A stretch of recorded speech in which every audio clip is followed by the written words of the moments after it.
Okay, today we will be doing language page 22, but the first thing we need to do is review for that quiz, which will be tomorrow's quiz. So the first thing that's on your quiz is telling me what type of sentence, and also you need to insert the correct punctuation at the end.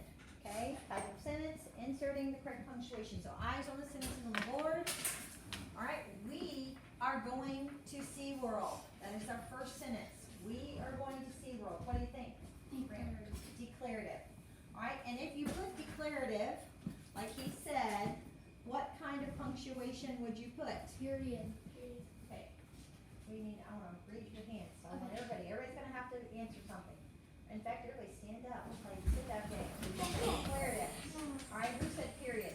All right. So what would I do? Insert. Insert period. All right. When we read that sentence, we are going to SeaWorld. Did anybody think something else other than declarative? Exclamatory. Okay, please pay attention to this. Yes, if you were to put exclamatory for this sentence, I would say, you know what? They could be right, because they could be just going, we are going to SeaWorld, like conversation. Or they could be going, we are going to SeaWorld. They're excited about going to SeaWorld, right? Now, this is the problem. We had a sentence on our classwork paper where that was the case. But the thing is, I had somebody write declarative here, and then they came over here and they did not put a period. Can you do that? No. No. If you're saying declarative, then you need to be inserting a period. But let's say you said it was exclamatory. What should you be inserting? Insert it. No. Stop blurting out. Thank you. Yes? Insert an exclamation point. Yes. If you say it's exclamatory, then you would be inserting an exclamation point. And of course, it would not be that high, but I am doing that so that you understand. If you say it's exclamatory, then you better put an exclamation point. Okay? If you say it's declarative, then you better insert a period. You cannot mix them up. You cannot say, well, it could be this or it could be that. Well, you choose. You make up your mind, and your punctuation and your type of sentence better match. Otherwise, you're going to lose points. Because that's what I had to do on the classwork paper I was checking. And the thing is, we did that one together as a class. So I would have told you, as we did it together, if you choose declarative, make sure you insert a period. And if you choose exclamatory, make sure you insert an exclamation point. And some of you chose declarative, but you inserted the exclamation point. So were you really listening? No. No. Continuing on, read this next sentence. They have seen race there. All right? Declarative. Declarative. We're just going to go with declarative, even though there could be people that might get excited about that. Insert a period. Insert a period. Very good. So insert a period for that declarative sentence. Okay? I can't believe. Read it with me, guys. I can't believe you can feed them. Exclamatory. Why? What shows you that that's going to be exclamatory? Yes, those little words. I can't believe. I can't believe. How am I going to punctuate it? Insert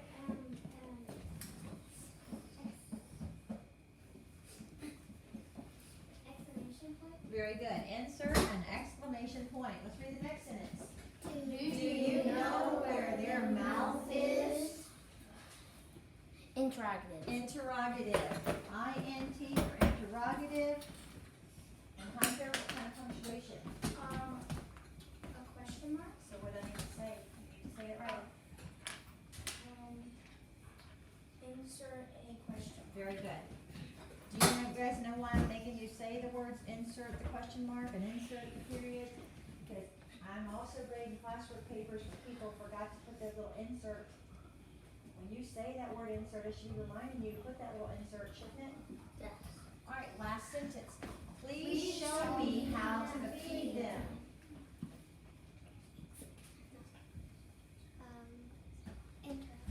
Imperative, very good, because it is what kind of sentence, Grant?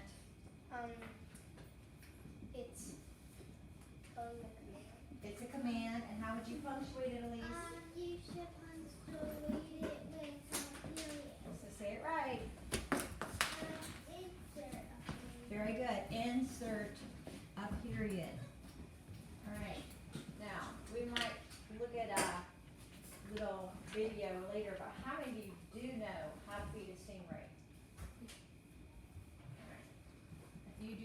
we'll talk about it later, okay? And I'll show you a little video of a stingray and where their mouth is exactly. All right, the next thing on your paper will be to divide a sentence between the subject and the predicate part of the sentence. Is it super important? No. Then no. I am videoing and we're not gonna just have conversations about SeaWorld or stingrays, okay? It's not about that. All right, well, tell me later if it's not super important, okay? All right, so we're gonna divide sentences. The sentences that I'm dividing are right here. All right, so I have to move the camera.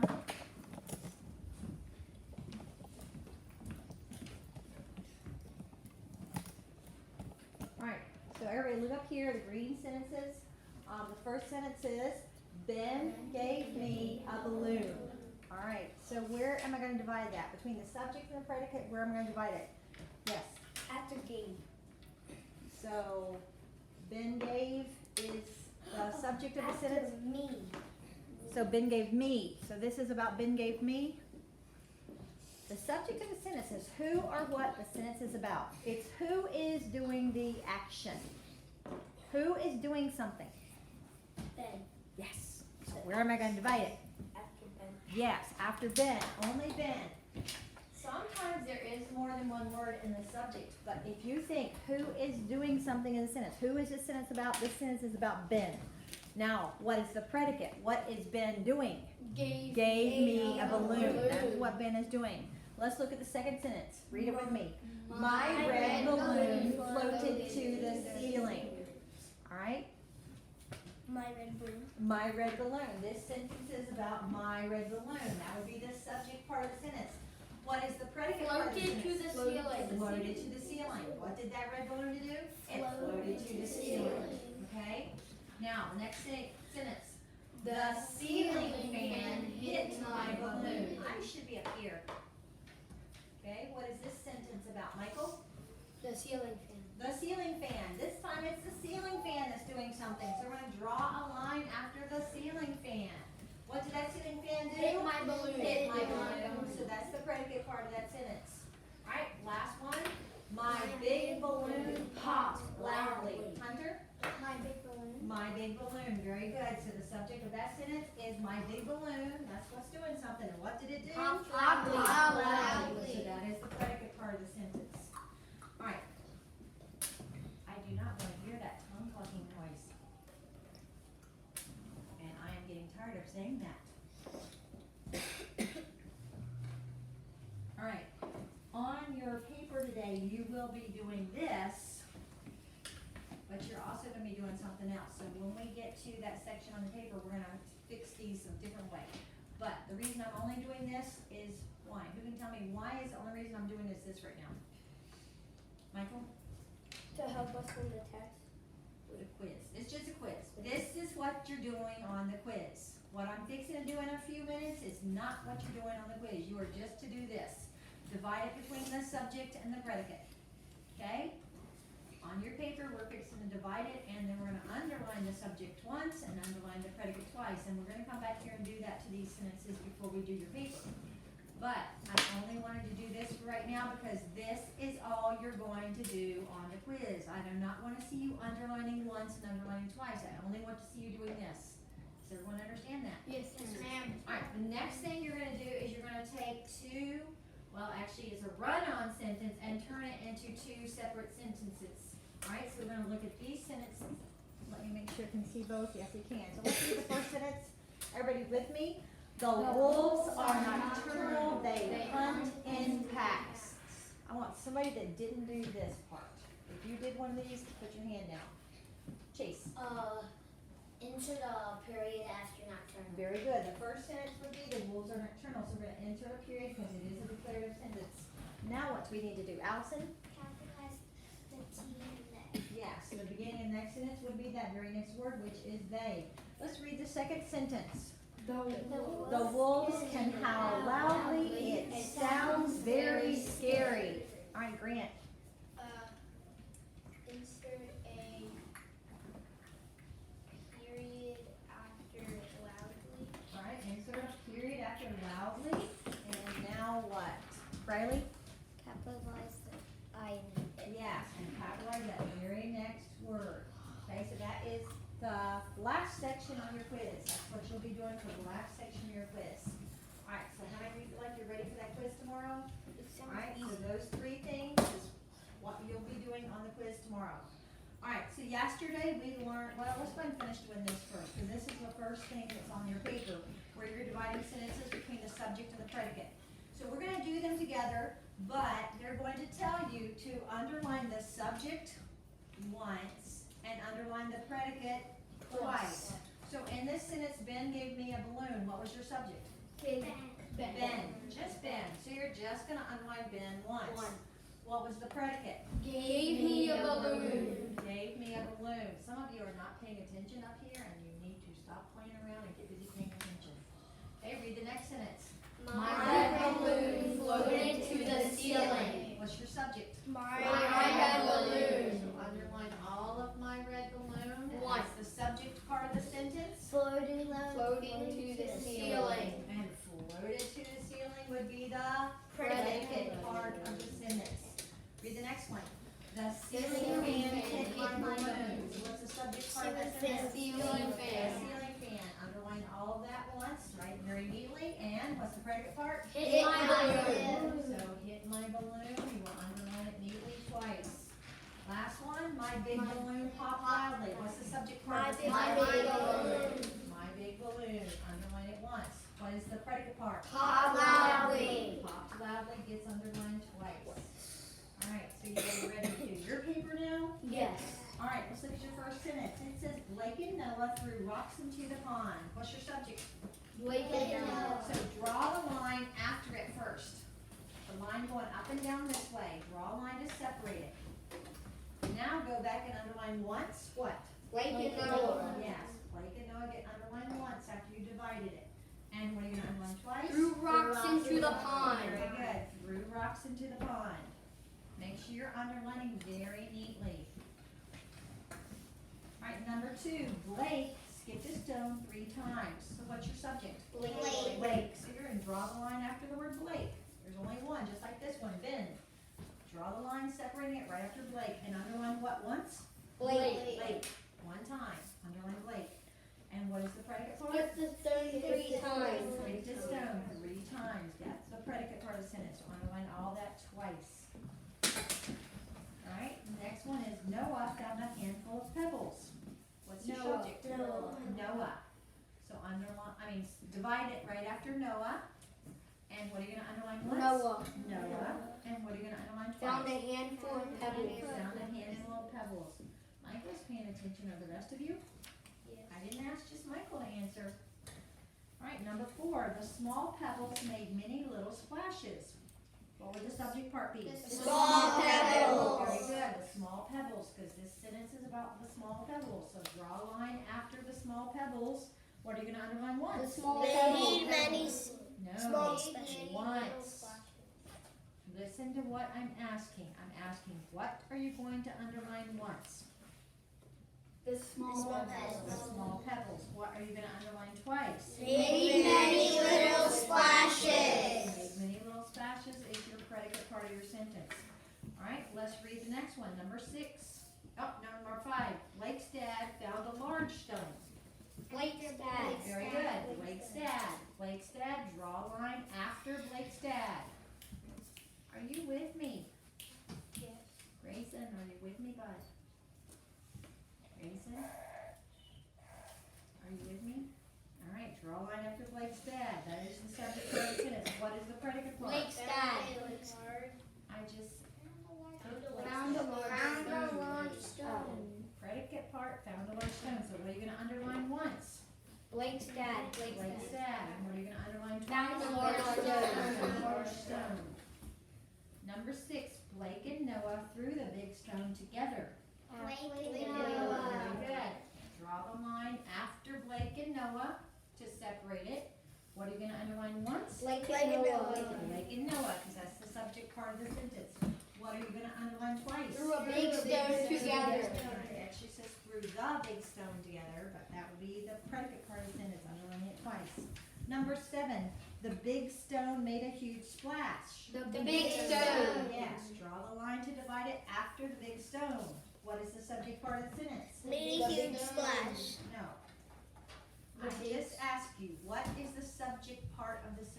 The big stone. You need to listen to what I'm actually asking, because I don't do the same thing every time. Because I want you to understand what it is every time. Okay, so if I'm asking for the subject part, when I get into a routine and start doing the same thing every time, then people aren't really thinking about what they're doing. They're mindlessly doing it, and when I turn loose, they don't know how to do it. I want you to think, what is the subject? When I say what is the subject, what is the subject part of the sentence? That is the big stone. What is the predicate part of the sentence? Made a huge splash. Alright, so you underline once, what? Made a big stone. Once. The big stone. Yeah, you wanna read what's written there, buddy, okay? And what are you gonna underline twice? Made a huge splash. Alright. Are you guys awake? Okay, you need to be listening to what I'm actually asking. I'm not going to ask the same thing necessarily every time. I'll word it different ways, because you need to know it no matter how I ask it. You guys understand that? Yes, ma'am. Alright, let's read the next sentence. Both Both got wet. Alright, where are we gonna divide that one? after boys. After both boys. Because both boys is what? The The subject part of the sentence. We're gonna say the subject part of the sentence, because in the future, we actually are gonna narrow it down even more and find out the true subject. For example, in this, where it's only one word, Ben is the subject part of the sentence, but Ben is actually the subject of the sentence. But in this sentence, my red balloon is the subject part of the sentence, but what do you think the actual subject is? It's not about mine. My red balloon. No. My red balloon floated. Just balloon, hon. Just balloon. Okay? It doesn't matter whose balloon it was. It doesn't matter what color that balloon was. This sentence is really just about a balloon, basically. It could be your blue balloon. Okay? Putting the balloon to somebody else. His yellow balloon. Right? But balloon is the true subject of the sentence. And we will learn that later. Right now, we're just doing the subject part of the sentence and the predicate part of the sentence. Again, over here, floated to the ceiling, that is considered the predicate part of the sentence. But what did the balloon do? Floated. Floated. So floated is your actual predicate, okay? It's what it actually did. To the ceiling is just telling where it floated to, okay? Alright, but we'll do that later. Right now, we're just doing the subject part of the sentence versus the predicate part of the sentence. Alright, where are we now? Number 9. Did we talk about underlining? Both boys gets one line because it is the subject part of the sentence. Alright, what about got wet? The predicate part of the sentence. So what'd you do to it? Put 2 lines. Very good. 2 lines under got wet because it is the predicate part of the sentence. Let's read the number 9 now. Mom gave the boys a towel. Alright, so where are we gonna divide it? After Mom. mom. After mom. This sentence is about mom. What did mom do? Gave the boys a towel. So what are you gonna do to mom? Underline it. Underline it once because it is the subject part of the sentence. What are you gonna do to gave the boys a towel? Underline it Twice. Because it's the predicate part of the Very sentence. good, because it is the predicate part of the sentence. Last one. That evening, the boys laughed about the big splash. After boys. That evening. Is it about that evening? No, you wanna keep going to what they said, the boys. Go all the way to the boys, because it is not about that evening, it is about the boys. Was that evening doing anything? No. What was doing something? The boys. So you need to go all the way to that evening, the boys, before you divide it. And you're gonna underline what once? That evening, the boys. That evening, the boys is the what part of the sentence? Subject part. Subject. What is the predicate part of the sentence? Laugh about the big splash. So what are you gonna do to it? Underline it twice. Very good. Now, we're still going to be doing that section, but we're going to do a few little things to it. I want you to grab out your colored pencils now. Just grab out your colored pencils. Alright? First thing you're going to do is you're going to draw a smile, and I want it to be in front of the number. In front of the number. You're going to draw a smile next to the 2 exclamatory sentences. So raise your hand if you can tell me the number of one of those explanatory sentences. Two. Number 2. So this is what I want you to do. You see the number 2 in front of one of those sentences? I want you to draw just a little smiley face with one of your colored pencils. I'm not going to tell you what color to use. It really doesn't matter. You can use red. You can use orange. Maybe you shouldn't use yellow because yellow doesn't show up sometimes. Alright, so in front of number 2, you're going to draw a little smiley face. What's the other one, Georgia? 7. Number 7. So go down to number 7, and in front of number 7, draw another little smiley face. Alright, so that's the first instruction to give. Then they tell us to circle all of the nouns in the 6th and 9th sentences.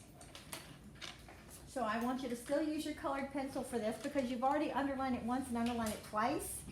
So if you don't use a different color pencil, then it's going to be hard to tell what you've done, whether you've underlined it once or twice or not. So we're going to go to the 6th sentence. So that is sentence number what? 6. Remember, these are ordinal numbers, 6th and 9th. So go to sentence number 6 and let's read the whole sentence. Blake and Noah threw the big stone together. So raise your hand and give me a noun. Blake. Blake. Blake is what? What kind of noun? No, that's not what I'm getting at. Person. Person. Remember, we learned a noun is a name of a person, place, or thing. So Blake would be a person. So circle Blake. What else do we need to circle? Brantley. Noah. Noah. Noah is also a what? Georgia? A person. A person. Is there something else we should circle? Joey? Stone. Stone. And stone would be what? A thing. A thing. Very good. So you have only circled Blake, Noah, and stone with whatever colored pencil you decided to use. You shouldn't be using black. I hope you're not using black. It's not. Okay. All right, let's go to the 9th sentence now. So this is sentence number 9. Let's read sentence number 9. It says, Mom gave the boys a towel. All right, if you did number 6, put your hands down. All right, Grant, give me a noun. Mom. Mom is a, everybody, person. Hunter, give me another noun in that sentence.